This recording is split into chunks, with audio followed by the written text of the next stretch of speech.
Hi, I'm Tim, welcome to our channel, and thanks for logging on. If you enjoy these videos, do me a favor and subscribe to our YouTube channel right here at Watchbox Reviews. I would really appreciate it, and I promise you I will update daily. If you love this watch, you can see it and you can purchase it on our website, thewatchbox.com. And today we are discussing the original Audemars Piguet Royal Oak Extra Thin reference 15202ST, replacing the 15002 in the year 2000. The new ingredient was a display caseback while maintaining the stainless steel monoblock construction of the original. The timepiece, effectively the closest living ancestor to the original Royal Oak 5402 by Gerald Genta in 1972. This model, with a mid-F series serial, hails from the mid-2000s. Now on my wrist, 16 centimeters in circumference, you can see the 39mm stainless steel case, whereas true to its description, it is an extra thin, 39mm broad by 8.2mm thick. You can see there are two ways to measure the watch across the wrist. There's the true lug-to-lug, which is 48.8, and then there are these intermediate plots, these two intermediate links. Well, they flare the bracelet out over the wrist, so it's still wearable, but it extends 51.2mm from edge to edge. Now, the bracelet is a wonderfully comfortable piece, and you can see that the 15202 in its time has been through several generations of bracelet and clasp. You can see this is the older polished internal AP logo style deployant clasp with a single trigger retractable release. Now turn it all over and jump back to the dial side, and I can show you some of the highlights of this model that have not changed, although redesigned in 2012 with a new expression of the dial and the date disc. For the most part, mechanically and aesthetically, very little has changed with this model. As you can see, the finish is exquisite, and this being a mid-2000s example, you do want to look at the crispness of the transitions from the satin of the bezel hood to the polished rounded facets of the flank. You want to look at the bevels on the edges of the lugs on all four sides, and you can see that they are uniform, they are full, there are no dents, there are no scratches, they are crisp, and the transition from the satin to the polish remains quite sharp and well defined.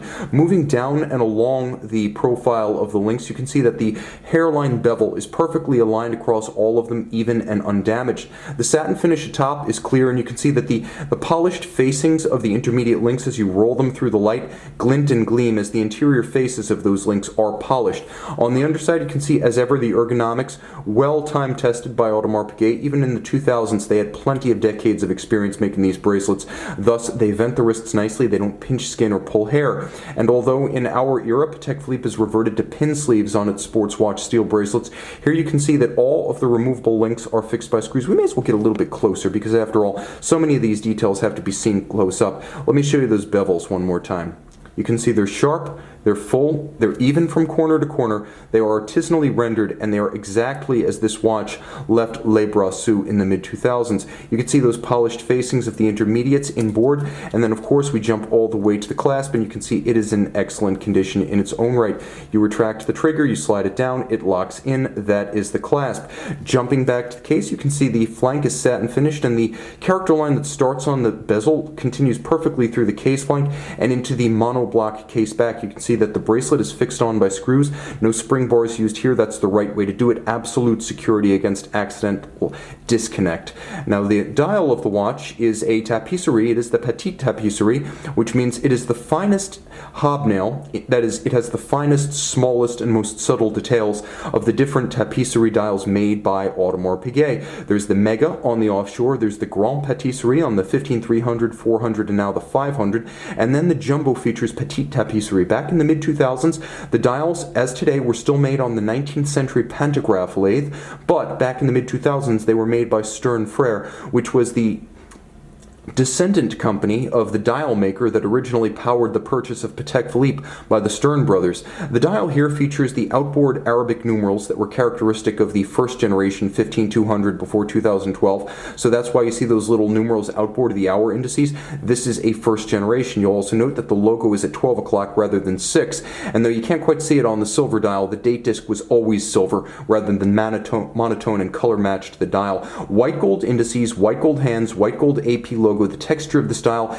is sensational, and the vintage lathe that's used to cut them creates a wonderful intermediate texture over and between the hobnails. So do loop this dial if you buy the watch. You can see the white gold bezel bolts in this one. This is another sign of good condition. The bolts are recessed. There's still a difference between the height of the bolt and the height of the bezel, which rises above them. They should be slightly countersunken. You can see that here. White gold and polished. They contrast with the satin of the bezel top. You'll also note that the crown hexagonal matches the form of the bolts. Turn it all over and you can see that the 15202 Generation 1 is actually more interesting on its case back than the second generation watch because it features an exquisitely hand-finished AP logo style skeletonized and beautifully beveled rotor. So this is hand finished, skeletonized by hand, all of the anglage inboard, so the interior as well as the exterior, mirror chamfering on every surface with a satin finish across its top. It is exquisite and it hovers over the caliber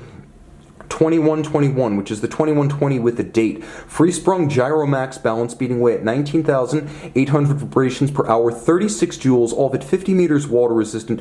It features hand finishing on a level you will not find on the 3120 in the conventional Royal Oak automatics. This is artisanal craft in the finest tradition of the Valet de Jeu, and of course you can see it's the old JLC 920 Bausch architecture. Outboard you have that annular ring. You see how the rotor moves, but there's this sort of opposite side to it. It has this small ring opposite the counterweight. That's because the rotor here is a continuous circle and it's borne on 4 ruby rollers that support it very close to the base plate. So you can have an ultra thin movement that's only 3.05 millimeters thick without the rotor coming into contact with the base plate when it's subject to shock. It's adjusted in 5 positions like a chronometer, absolutely exquisite right down to the black polished heads of the chamfered slot screws. The Audemars Piguet Royal Oak 15202ST Jumbo First Generation Edition F Series. See this one and make it yours on the watch box. Audemars Piguet 15202 Jumbo by night. Don't know if I mentioned this, but it has a 40-hour power reserve.